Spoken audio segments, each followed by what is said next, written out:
with regards to how you got clarity. I kind of want to jump right into some of the mental state and mental thought patterns, if you will, because I think that that's what a lot of people are going to really enjoy today. So not too long ago, you set a world record of doing of crossing the Mojave Desert, which is 329.35 miles. And you did a world record of 7 days, 8 hours, and 45 minutes. World record that's solo and unsupported.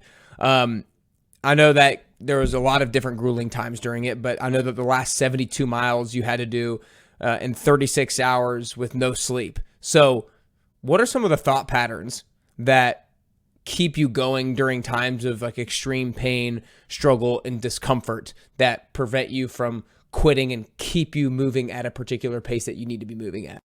Yeah, no, look, that's yeah. I keep saying these are just very insightful questions, and it's things that I think about on a continuous basis.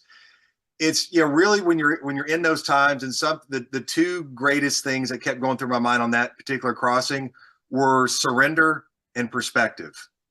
Is the big thing that we talk about is strength and surrender, because so many times everybody wants to talk about being tough and breaking down walls and pushing through and all this kind of stuff, and that's all well and good, and there's certainly times to be tough and hard and mean and destroying things in front of you and attacking things and all that kind of stuff. But what I've found is my greatest strength in this project, overall, and in that one individual crossing you're talking about, has come through surrender. What I mean by that is you surrender into the moment, you surrender into the pain, you surrender to the confusion, you surrender into all these things. And what I mean by that is by surrendering is you move towards your fears and your concerns and hesitations and trepidations, and you allow them to move into you as well. Yet the key is you remain unmoved, to where they don't have the potential of taking root inside of you and moving you and influencing you unnecessarily. So how do you apply that for the crossing is when you get in those moments, and I was certainly in them, where the pain was excruciating at points, where I thought I had stress fractures in my feet, and that my feet were so blistered every time I was walking I could feel them squishing around. My socks were filled with pus and blood and this and that. My groin had basically exploded, and I mean it was just oozing pus down both legs. And I'm out there alone in the desert, like, what the hell am I doing? If you can't find some way of dealing with that, then that's when you get just absolutely buried in these times. And again, what I use is just surrender into those moments. Is you learn when to fight and when not to fight, and just kind of go with it.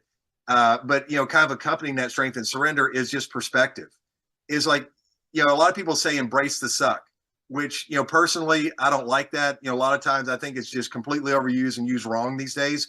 Because all these things that we get ourselves, or most of these things we get ourselves into, they don't suck and they're not suffering. They're difficult. And there's a tremendous difference between difficulty and suck and suffering. In my mind, suck and suffering is you get a phone call and someone you care about has a terminal illness, or you're a POW, in Vietnam, or you get in an accident, you lose a leg. It's like things like that. It's, we're in these difficult times. We consciously put ourselves in these difficult times because they're difficult. I'm looking for this difficulty. So why not embrace it? Why turn around and say, it sucks and you need to, and so it's just, that's a whole different conversation. But it's just with that gained perspective is you can understand this is difficult, but it's not the end of the world. And that no matter what I'm going through here, it might be painful, but it's not unique. Is that millions of people have gone through this kind of stuff for thousands of years. And once you have that greater perspective and understand, look, this is going to pass and I'm doing this for a reason, then it ceases to exist on that level that it did initially, where it has the ability to control you. And I know that may be a little heady or a little out there, but that's kind of how I think about these things and approach these things when I'm in them.